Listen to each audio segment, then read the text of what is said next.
liability for a no-contact motorcycle accident. Who's at fault? As a rider, you've probably confronted situations on the road where a driver of a car or a truck did something or operated their vehicle in some manner that could potentially have caused you to crash, even though there was no contact with the vehicle. These are called no-contact crashes, and we see them all the time. In a situation where there is no contact, it can be very difficult to determine who is at fault for the crash.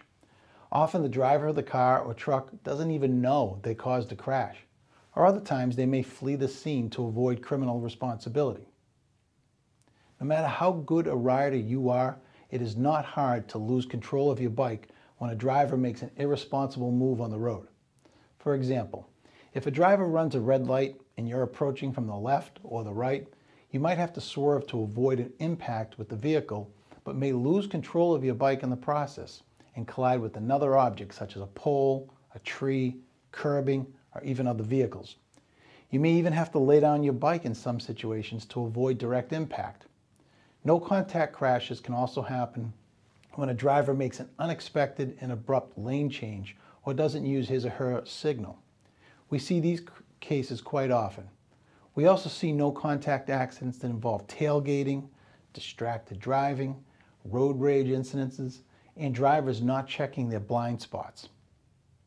Unfortunately, like I mentioned, many times the at-fault driver may not realize they caused the crash or may leave the scene in these situations.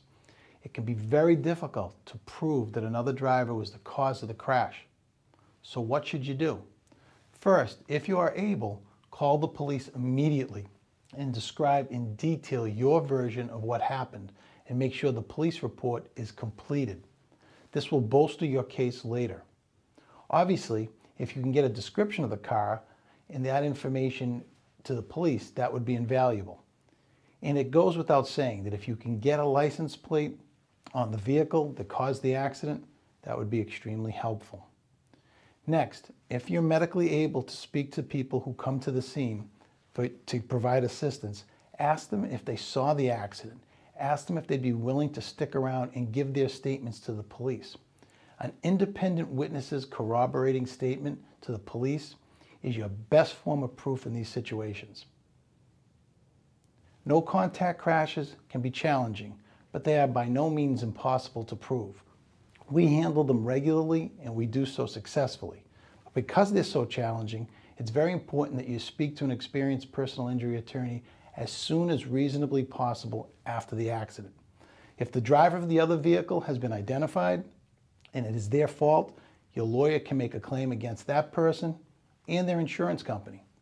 If the driver flees the scene or was unaware of the accident, you may still be able to pursue a claim for money damages under your own bike underinsured or uninsured motorist coverage. Essentially, this means that if you can prove that someone else was at fault for the crash, even if you don't know who the other person is, you can still recover money damages for your injuries from your own insurance policy.